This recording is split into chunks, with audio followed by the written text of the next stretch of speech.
Gospel is always a gospel of hope. और सुसमाचार जो हमेशा एक आशा का सुसमाचार है। That is something which always should encourage us. और ये बात हमेशा हमको प्रोत्साहित करनी चाहिए। In whichever situation we are, God can help us. और हम चाहे कोई भी परिस्थिति में क्यों ना हो, परमेश्वर हमारी सहायता कर सकता है। We should never ever think that I have no hope. हमें कभी भी कोई भी जगह पर ऐसा नहीं सोचना चाहिए कि मेरे जीवन में कोई अब आशा नहीं है। God is willing to forgive the times of ignorance and give us power to correct our ways. परमेश्वर हमारे अज्ञानता के दिनों को भूल कर उन बातों को और उनसे मन फिराकर उन बातों को सुधारने के लिए हमें ताकत देना चाहता है। In many areas of our life, God can restore us and help us to continue a fruitful and useful life. बहुत सारे हमारे जीवन के क्षेत्रों के अंदर हमें परमेश्वर पुनर्स्थापित करके हमें एक उपयोगी और एक फलदायी जीवन देना चाहता है। In our church, God has connected with many brothers and sisters who have passed through painful experiences in their family. और हमारी कलीसिया के अंदर से बहुत सारे परिवारों को परमेश्वर ने जोड़ा है जो अपने परिवार में बहुत ही दर्द भरे अनुभवों से गुजरे हैं। I believe they deserve encouragement and support. और मैं ये विश्वास करता हूँ कि सच में उन्हें एक सहयोग की और प्रोत्साहन की बहुत ज़रूरत है या वे उसके योग्य है। It is possible that someone has erred or made wrong decisions in our lives. और हो सकता है कि कई बार उन्होंने अपने जीवन के अंदर कोई गलत निर्णय लिए हो या चूक गए हो। Possibly because we did not receive help from others or we were ignorant about scriptures. और हो सकता है ये इसलिए कि ताकि हमें शायद कहीं लोगों से सहायता न मिले और कई बार हम शायद वचन के आधार पर हम बहुत ही अनदेखा या हम नजरअंदाज उसमें रहे। But in whichever situation we are, remember that we have hope. लेकिन याद रखिए कि हम चाहे कोई भी परिस्थिति में क्यों न हो, हमारे पास अब भी आशा है। None of us are experts or none of us are perfect. हम में से कोई भी बहुत माहिर नहीं है या परिपक्व या सिद्ध नहीं है। So this thought was there, or a little burden was there in my heart to share something on as an encouragement in difficult family relationships. और आज मेरे मन में हृदय में जो बोझ है आपको प्रोत्साहित करने के लिए वो ये विषय पर है कि जो पारिवारिक संबंधों के अंदर जो कठिनाइयां या तकलीफों का सामना होता है उसके अंदर एक प्रोत्साहन हम कैसे प्राप्त करें। In any problems in the family, we all should take our own share of the responsibility. और परिवार के अंदर कोई भी समस्या तकलीफ के अंदर हमें अपनी जो भाग है उसकी जिम्मेदारी हमें लेना है। Because any problems, there are two sides to it. और कोई भी समस्या है उसके दो भाग हो सकते हैं। So honestly, our share we should be willing to take. और हमारा जो भाग है उसकी जिम्मेदारी लेने के लिए हमें तैयार होना है। So in other words, we cannot always entirely blame the other side. और दूसरे शब्दों में हम हमेशा दूसरे व्यक्ति के ऊपर हमेशा 100% या पूरा दोष नहीं लगा सकते। Just by pointing the finger at the other side, we cannot bring about any solution. और दूसरे व्यक्ति के ऊपर उंगली दिखाने के द्वारा हम उस परिस्थिति के अंदर कोई समाधान नहीं ला सकते हैं। I believe God has made us honest and sincere enough that at least we are willing to take my share of the. और मैं आशा करता हूं कि परमेश्वर ने हमें बहुत ही ईमानदार और सच्चा बनाया है ताकि हम हमारा जो भाग बनता कर्तव्य बनता है उसकी जिम्मेदारी हम उठाए। He always says that God loves sincere people. हम हमेशा कहते हैं कि परमेश्वर जो बहुत ही वफादार और सच्चे लोग जो होते हैं मन के उनसे प्रेम करता है। We are sincere, the Lord is more than willing to help us. और यदि हम सच्चे और बहुत ही गंभीर हमारे जीवन के अंदर है तो परमेश्वर हमें मदद करने के लिए और भी उत्सुक है। There's a passage in Mark 6 which often encouraged me. मरकुस रचित सुसमाचार उसके 6 अध्याय में एक वचन जो मुझे हमेशा प्रोत्साहित करता है वो है। There's a passage in Mark 6:47 onwards. और मरकुस उसका 6 अध्याय और उसका scenario when the disciples were crossing the sea in a boat. और यहाँ पर हम देखते हैं कि एक ऐसी घटना है जहाँ पर शिष्य जो सारे लोग हैं उस समुद्र को वहाँ से आगे बढ़ रहे हैं, उसको पार करके आगे जा रहे हैं। And there was a strong wind or something like a storm. और वहाँ पर एक बहुत बड़ी आंधी या तूफान जैसा आया When they were in the middle of the sea. जब उस रास्ते में वो थे, उस समुद्र के बीच में। Mark 6:48 is written that seeing them straining at the oars. और 48 में लिखा है कि जब उसने देखा कि वे खेते खेते घबरा गए, हवा उनके विरुद्ध थी। Yeah, so they were straining, to control the boat, to somehow to navigate the boat in the middle of this storm. They were straining at the oars. They were doing their very best. और वे अपना सर्वोत्तम कर रहे हैं अपने आप को एक सही दिशा में लेकर जाने के लिए उस नाव के अंदर। उस जो हवा उनके विरोध में थी वो खेते उस अपना वो नाव को नियंत्रण करने की कोशिश करते हैं। When I read this, I often remember this. जब इस भाग को पढ़ता हूँ मैं इस बात को याद करता हूँ। Whichever situation in my life I am straining, Jesus is watching me. और जो भी मेरे जीवन के एक क्षेत्र के अंदर मैं संघर्ष कर रहा हूँ, मैं देखता हूँ कि यीशु मसीह क्षेत्र के अंदर मुझे देख रहा है। There is in a physical sense when the disciples were passing through that storm in the sea. और यहाँ पर देखते हैं कि एक भौतिक रूप से यहाँ पर उस समुद्र के अंदर में वो एक तूफान का सामना कर रहे हैं शिष्य लोग। Or a similar situation at home, like a storm. I am in the middle of a storm. I am trying to stabilize my boat in this storm. और हो सकता है मेरे पारिवारिक जीवन के अंदर भी एक उसी प्रकार का सामना मैं उस तूफान का कर रहा हूँ जहाँ पर मैं उस नाव को बहुत ही नियंत्रित करने की कोशिश कर रहा हूँ। And I am straining and trying my very best. मैं अपना सर्वोत्तम कर रहा हूँ और बहुत ही अपने प्रयत्नों को डालकर संघर्ष कर रहा हूँ। And Jesus is watching that. और यीशु मसीह उस बात को देख रहा है। My life situation very often that verse has really encouraged me.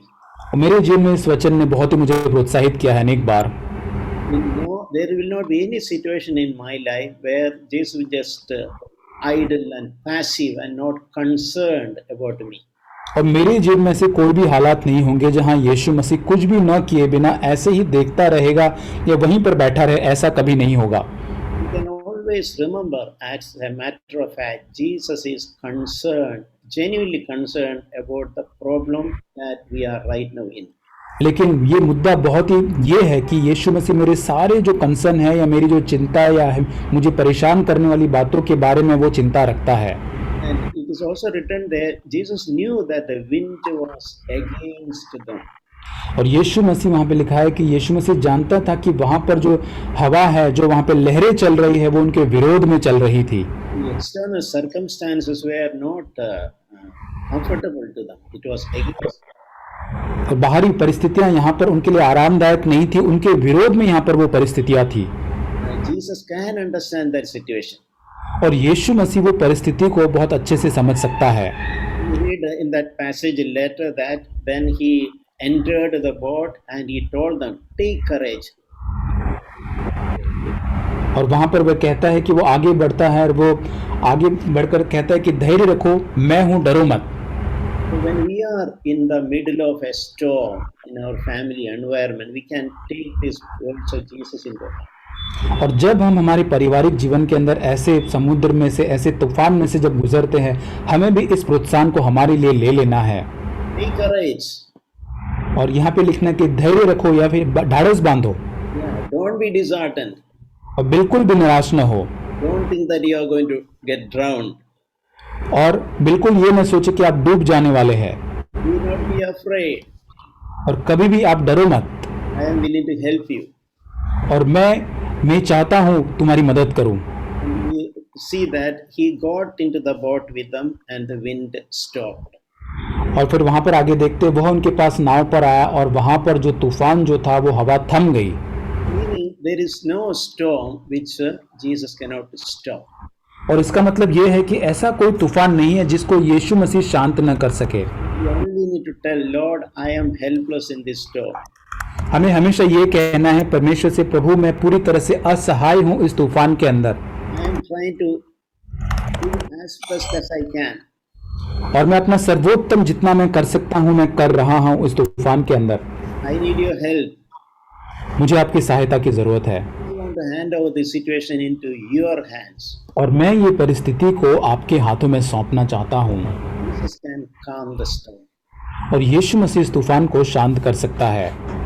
I remember a testimony which one brother shared sometime, which really encouraged me. और एक समय पर मैं एक गवाही को याद करता हूँ जो भाई ने मुझसे बताई थी, उससे मुझे बहुत ही प्रोत्साहन मिला। That brother is from a non-Christian background. और ये एक भाई जो था वो एक गैर मसीही परिवार से था। Very sincere brother. बहुत ही एक अच्छे, एक सच्चे विश्वासी अच्छे भाई वो थे। He married a girl from a so-called Christian background. और वो एक दूसरे एक नामदार जो एक मसीह परिवार से एक लड़की थी, उससे उन्होंने विवाह किया। But it was so happened that girl, when she grew, she did not receive a proper love from her parents or acceptance from her parents. और ये लड़की जब बड़ी हो रही थी, उसने अपने परिवार के अंदर जो उसको स्वीकार या एक्सेप्टेंस मिलना चाहिए परिवार से, वो उसको अपनापन नहीं मिला था। So when the marriage proposal came and when they decided to marry, the one single most thought in her life was, I am going to receive such a love and acceptance from my husband, which I did not receive from my parents. और जब शादी के बाद विवाह का जो उनके पास proposal जब आया, तो उन्होंने ये सोचा कि जब मुझे परिवार से जो प्रेम या जो अपनापन नहीं मिला है, वो शादी के बाद मुझे मिलने जा रहा है। And his brother had also great expectation from his wife, thinking that I am from a non-Christian background, this girl is from a Christian background, she would be really, a strong encouragement for me. और ये भाई ने भी बहुत ही बड़ा उसके पास से अपेक्षा रखा था कि मैं तो एक गैर मसीह हूँ और ये तो एक मसीही परिवार से, तो उससे उसने बहुत अधिक अपेक्षा रखी थी।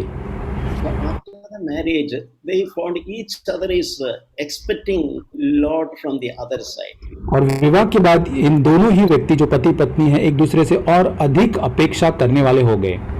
The wife is naturally expecting love and acceptance, which she altogether missed in her family where he grew up.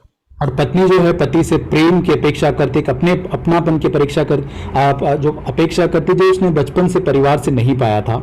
And the husband thought my wife would be a much more stronger believer, stable believer. She would be a really spiritual encouragement for me.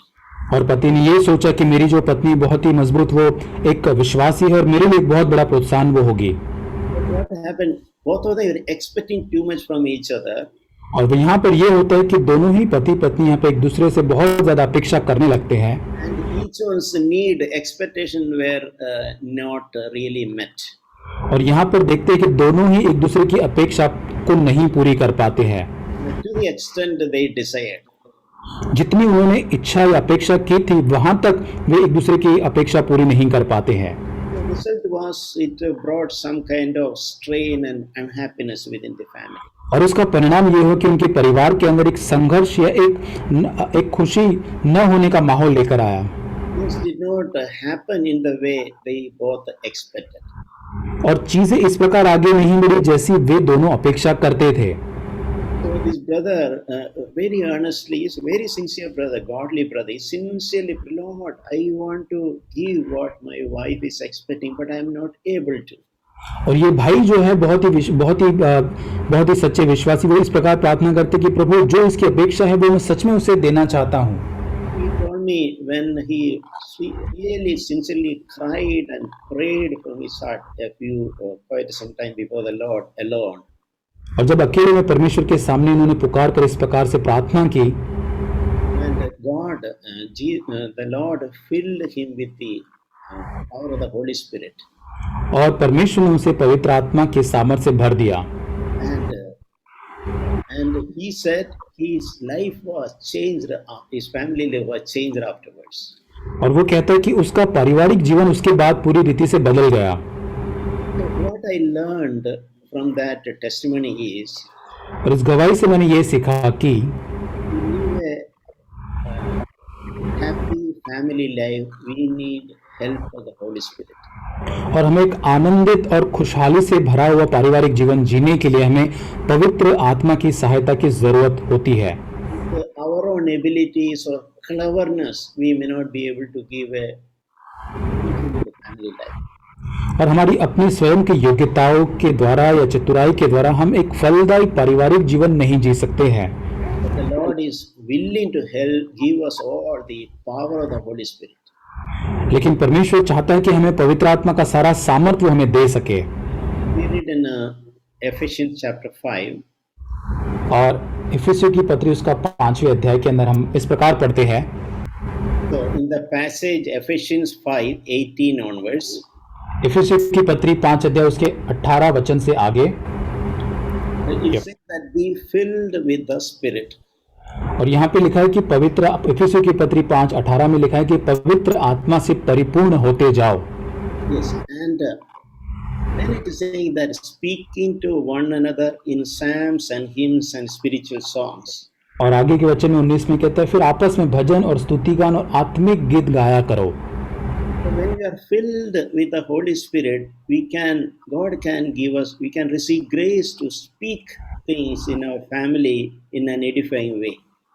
और यही जब हम पवित्र आत्मा से परिपूर्ण हो जाते हैं तब परमेश्वर हमें वो अनुग्रह दे सकता है कि हम परिवार के अंदर एक प्रोत्साहन या उठाने वाले शब्दों के द्वारा एक दूसरे से बात कर सकते हैं। And we also learn to be grateful to the Lord and also to one another.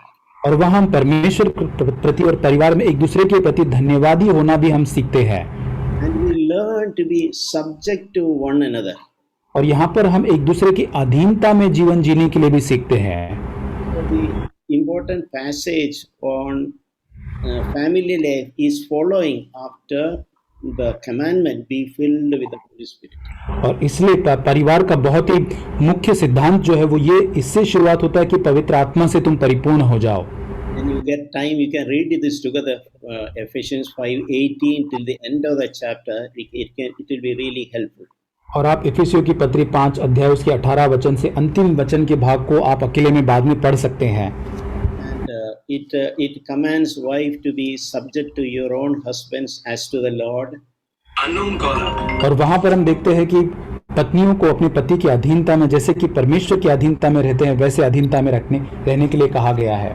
And it encourages husbands to love your wife just as Christ loved the church.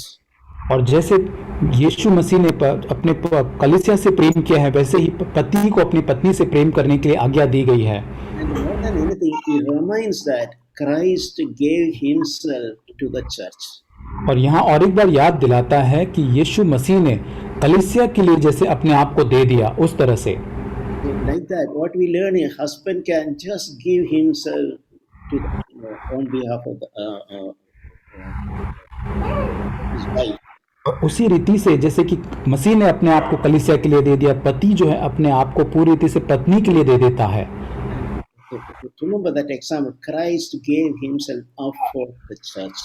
और इस बात को याद रखें कि मसीह ने जैसे अपने आप को कलीसिया के लिए पूरी रीति से दे दिया। So this is a tremendous challenge for we husbands.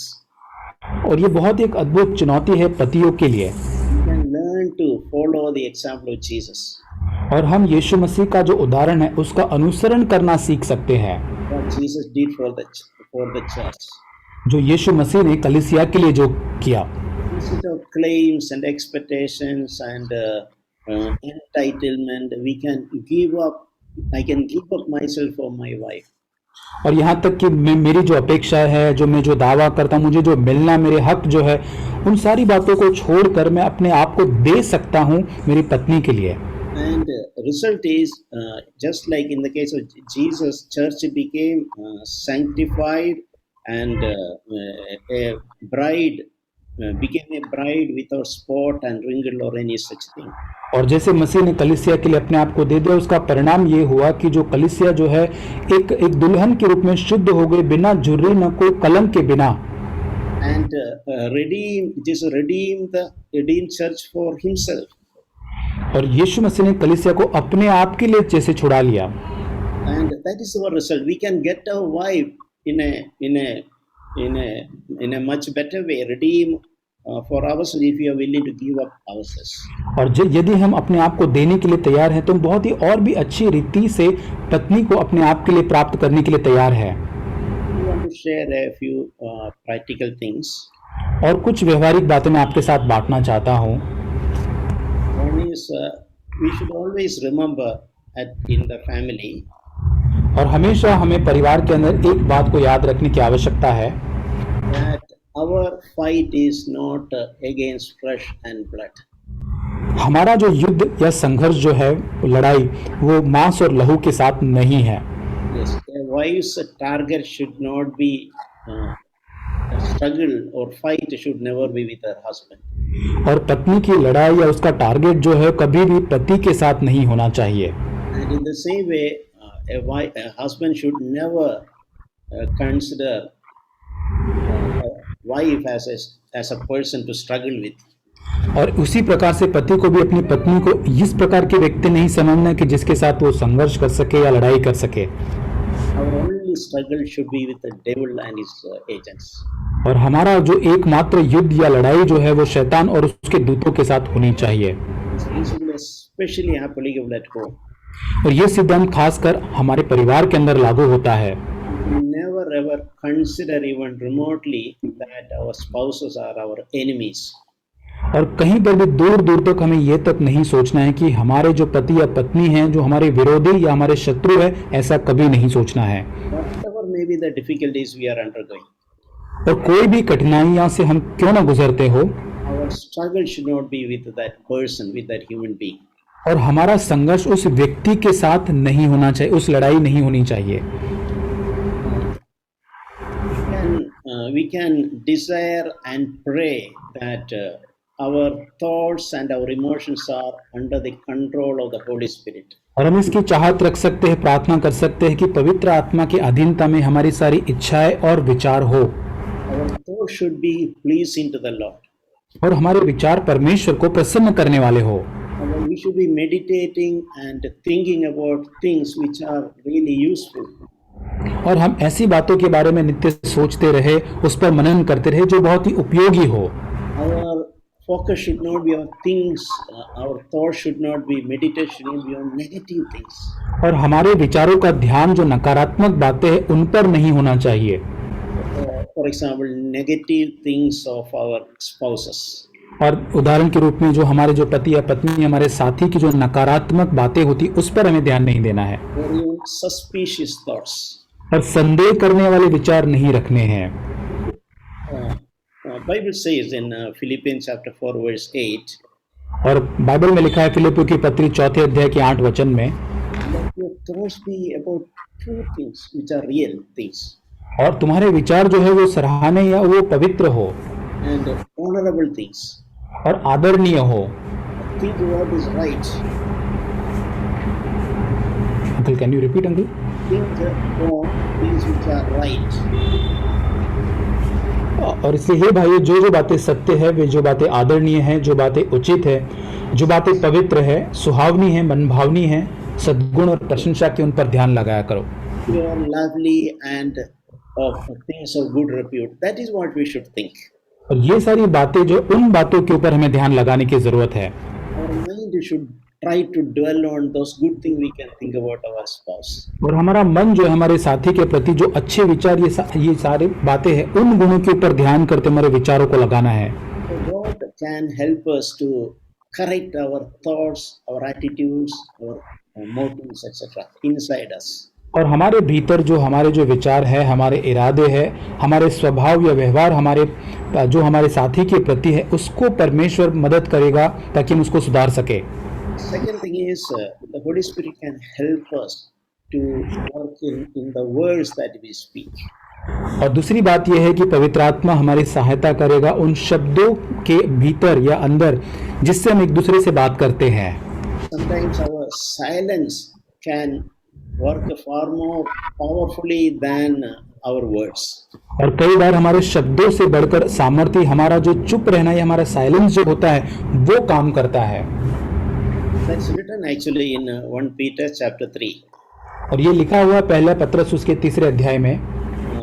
verses 1 onwards, और पहले वचन से आगे written primarily about wives, but it is equally applicable to husbands also.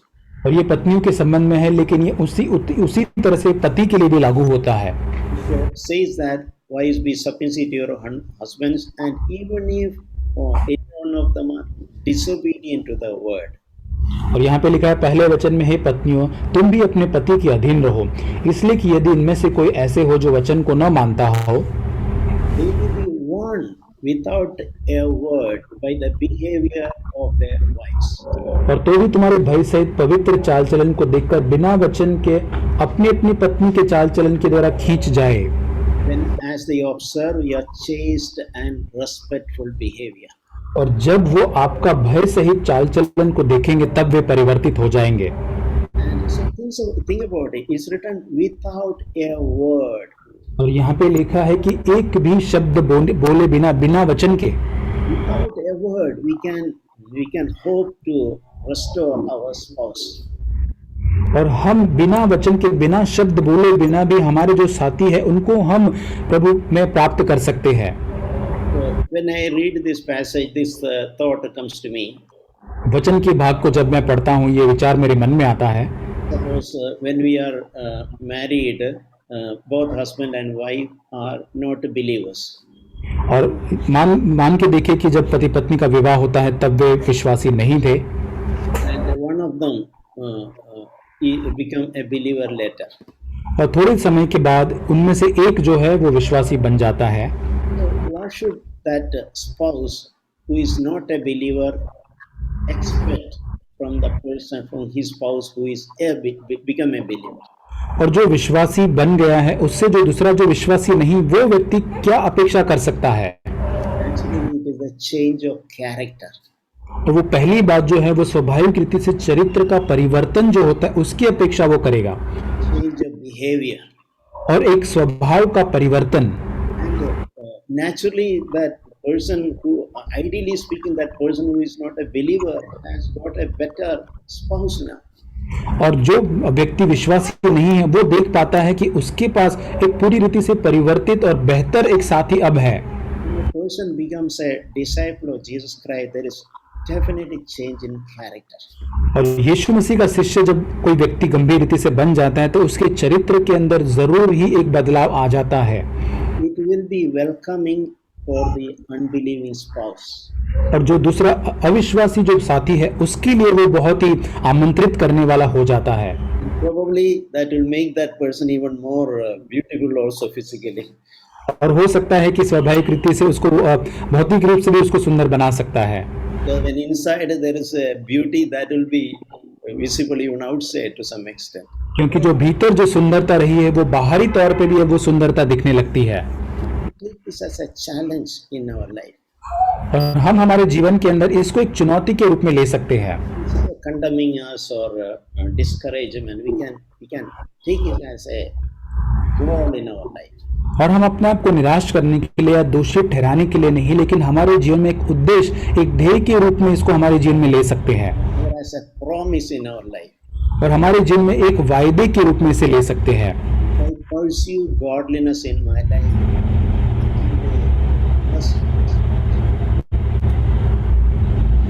Uncle, can you repeat? I missed your voice.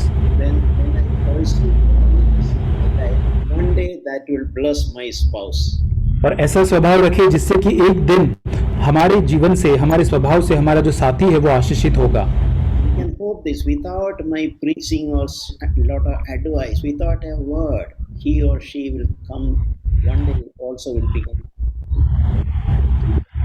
और ये भी हम याद रख सकते कि मेरी कोई भी सलाह या प्रचार के बिना एक दिन वो व्यक्ति जरूर परमेश्वर का अनुसरण करेंगे। I mentioned about the importance of guarding our tongue. और मैंने अभी आपको बताया कि जो हमारे जीभ का जो है उसकी कैसे हम रक्षा कर सकते हैं उसके बारे में। We read that in the same chapter, 1 Peter chapter 3, और पहले पत्रस 3 अध्याय में इस बारे में हम पढ़ते हैं, verse 10. वचन 10, The one who desires life, to love and see good things, must keep his tongue from evil and his lips from speaking deceit. और क्योंकि जो कोई जीवन की इच्छा रखता है और अच्छे दिन देखना चाहता है, वह अपनी जीभ को बुराई से और अपने होठों को छल की बातें करने से रोके रहे। If you are really looking for good things to happen in our family, और यदि आप अपने परिवार में अच्छी और भली चीजें होने की अपेक्षा करते या देख रहे हैं one thing we should do is guard our tongue. तो एक चीज करने की हमें जरूरत है कि हमारे जीभ को हमें सुरक्षा या उसको बचाए रखने की जरूरत है, Keep our tongue from speaking evil. और हमारी जीभ को बुराई से हमें बचाने की जरूरत है। You can say things like, if we use our tongue to keep nagging and speaking negative things about our spouse, और यदि हम हमारे जीभ को हमारे जो साथी है उसके बारे में उसको परेशान करने वाली या उसके नकारात्मक बातें उसको हम हमेशा बोलते रहते हैं, that is not a helpful thing at all. तो ये किसी भी रीति से उपयोगी नहीं है। You can ask God, Lord, Holy Spirit, help me that I can control my tongue. और हम परमेश्वर से मांग सकते हैं कि पवित्र आत्मा तू मेरी सहायता कर ताकि मैं अपनी जीभ को नियंत्रित कर सकूं। That the words that I speak to my family members are words of encouragement and upliftment. और ताकि मैं अपने परिवार के लोगों के साथ जो शब्दों से बात करता हूँ वे शब्द प्रोत्साहन देने वाले और उनको आगे बढ़ाने वाले, उठाने वाले हो सके। I will never want to speak in a way that will irritate the other person. मैं कोई भी ऐसे शब्दों से बात नहीं करना चाहूंगा जो उनको परेशान या इरिटेट करे। Don't you think that God can help us? और ये न सोचे कि परमेश्वर यहाँ पर हमारी मदद नहीं कर सकता। I am a person who has received a lot of help from the Lord in this area. और एक क्षेत्र के अंदर मैंने परमेश्वर से बहुत ही अधिक सहायता को प्राप्त किया है। My tongue was so wicked and evil, always hurting others. और मेरी जो जुबान जो थी, मेरी जीभ जो हमेशा लोगों को चोट पहुंचाने वाली, उनको इस प्रकार की मेरी जीभ बुराई से भरी हुई थी। Holy Spirit changed my tongue. और पवित्र आत्मा ने मेरी जीभ को परिवर्तित किया। It took some time. That is okay, but God can change us. और उसमें थोड़ा समय लगा, लेकिन उसमें कोई बात नहीं, परमेश्वर हमें परिवर्तित या बदल सकता है। Another thing which I thought of sharing is if our spouse is by chance not understanding at all. और दूसरी चीज मैं आपको बताना चाहता हूँ कि यदि हमारा साथी जो कोई भी रीति से शायद समझ नहीं रहा है किसी बात को लेकर, or even he or she has some kind of sicknesses, और हो सकता है कि उनके अंदर कोई बीमारी है, including mental sicknesses. और हो सकता है मानसिक बीमारी भी हो सकती है। So what should be our response? और हमारा प्रत्युत्तर क्या होना चाहिए वहां पर? There is a need for compassion. और वहां पर हमें एक तरस की जरूरत है। To the extent we receive grace from the Lord, we can deal with that our spouse with compassion. और जैसे हमने परमेश्वर से हमारे जीवन के लिए अनुग्रह प्राप्त किया है, उसी प्रकार हमारे जो साथी उनके साथ हम और अनुकंपा या तरस के साथ हम व्यवहार कर सकते हैं। One possibility is that person may not be knowing, his behavior may not be very conscious. और हो सकता है कि दूसरा जो व्यक्ति है वो अपने स्वभाव के प्रति जानकार नहीं, वो नहीं जानता कि वो क्या कर रहा है क्या नहीं। In other words, it may not be willful. और हो सकता है वो अपनी इच्छा से वो बातें नहीं कर रहा हो। So we have to be, if that is true, we have to be compassionate. और वहां पर हमें उसके प्रति बहुत ही तरस से भरे रहना है। And there may be a place for suffering on behalf of our spouse. और हो सकता है कि हमारे साथी के कारण हमारे जीवन के अंदर दुख उठाने के लिए एक स्थान हो। For example, it can happen in some cases, our spouse when he has thoughts. Uncle, Thoughts. I missed your voice, uncle. If the spouse has any suspicious thoughts, और यदि हमारे साथी जो है हमारे संबंध के अंदर कोई शंका भरे विचारों को रखते हैं, it is far from truth. और बहुत ही वो सच से परे है, वो बातें सत्य बात नहीं है, Listen, very difficult to bear that.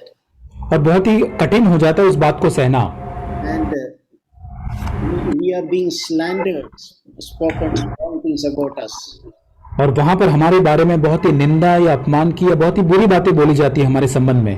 But God can give us grace to suffer such things. लेकिन परमेश्वर हमें उन बातों को सहने के लिए अनुग्रह दे सकता है। There's a verse in 1 Peter chapter 3, पहले पत्रस 3 अध्याय में एक वचन पाया जाता है, verse 16. 16 वचन से आगे। Have a good conscience, so that in the things which you are slandered, those who revile you, your good behavior in Christ will be put to shame. और विवेक भी तुम शुद्ध रखो, इसलिए कि जिन बातों के विषय में तुम्हारी बदनामी होती है, उनके विषय में वे जो मसीह में तुम्हारे अच्छे चाल चलन का अपमान करते हैं लज्जित हो। And in the letter it's written, Christ died for the sins once for all, just for the unjust, so that he might bring us to God. और वहां पे जैसे लिखा है कि यीशु मसीह जैसे हमारे पापों के लिए एक बार मरा और उसने उस अन्याय को उठाया। So sometime we may have to undergo some suffering. और हो सकता है कि कोई समय हमें उन दुखों को उठाना पड़ सकता है। Unjustly we are slandered. और अन्यायी रीति से हमारी बदनामी हो सकती है। Unjustly we are doubted. और अन्याय की रीति से हमारे ऊपर शंका लोग कर सकते हैं। If it is because of the sickness of the other person, we have to be compassionate, even though it is painful. और यहाँ तक कि वो हमारे लिए दर्द भरा है, लेकिन यदि वो बातें दूसरा व्यक्ति बीमार है इसलिए हम उसका सामना करते हैं, तो हमें उस व्यक्ति के प्रति तरस से भरे रहना है। God can give us always grace in our circumstances. और हमारी हर एक परिस्थितियों के अंदर परमेश्वर हमें अनुग्रह दे सकता है। There's a verse which really encouraged me. That is in 1 Corinthians chapter 1 Corinthians chapter 7. पहला कुरिन्थियों 7 अध्याय में से एक वचन जो मुझे हमेशा प्रोत्साहित करता है। It's 1 Corinthians chapter 7:14. पहला कुरिन्थियों 7वां अध्याय 14. उसका 14 वचन। It says that the unbelieving husband is sanctified through his wife. और क्योंकि ऐसा पति जो विश्वास न रखता हुआ पत्नी के कारण पवित्र ठहरता है, And the unbelieving wife is sanctified through her believing husband. और वैसे ही ऐसी पत्नी जो विश्वास नहीं रखती पति के कारण पवित्र ठहरती है। There's a context when after the marriage one of them is saved. और ये ऐसा एक वचन का संदर्भ है जहाँ पर विवाह के बाद उसमें से एक व्यक्ति जो साथी है वो उसका उद्धार होता है। One of them become a believer. उसमें से एक विश्वासी बन जाता है। It says that the unbelieving person can be sanctified through the believing person. और जो अविश्वासी जो व्यक्ति है, जो विश्वासी व्यक्ति उसके आचरण के द्वारा वो शुद्ध या पवित्र ठहर सकता है। It's a great promise and encouragement for those of us who have a unbelieving spouse. और ये हमारे लिए बहुत बड़ी आशा प्रोत्साहन है उनके लिए जिनके एक साथी जो है वो अविश्वासी है। As we naturally progress in godliness in our life, और जैसे स्वाभाविक रीति से हम ईश्वरीयता के अंदर आगे बढ़ते जाते हैं, that can have a sanctifying effect on our unbelieving spouse. और उसके द्वारा जैसे हम उसमें बढ़ते हैं उसका असर हमारे जो अविश्वासी जो साथी उनके जीवन पर हम देख पाएंगे। I want to share one last thing. और एक अंतिम बात मैं आपके साथ बांटना चाहता हूँ, वो ये है We can also try to be helpful to each other at home. और हमें घर पर एक दूसरे के प्रति मदद करने वाले होना चाहिए। We should not be like Ananias and Sapphira. और हमें हनन्याह और सफीरा उनके समान नहीं होना है। When one of the spouse is doing something wrong, the other person should be willing to help and correct those things. और जब दोनों में से एक साथी जब कोई गलत काम करता है, निर्णय लेता है, तब उसमें से दूसरा जो साथी है उसको सुधारने के लिए उसको आगे बढ़ना चाहिए। We can be like a watchman in a good spirit. और एक अच्छे स्वभाव या आत्मा के अंदर हम एक वॉचमैन, एक चौकीदार का काम वहां पर कर सकते हैं। When our spouse is slipping some in area, we can help. और कोई क्षेत्र के अंदर हमारा साथी यदि फिसल रहा है तो हम उसकी मदद कर सकते हैं, Especially in serious matters. और खासकर जो बातें बहुत ही सीरियस होती है उसके अंदर। Hebrews chapter 13 verse 4 we read, और इब्रानियों 13 अध्याय में अंदर हम पढ़ते हैं, marriage is to be held in honor among all.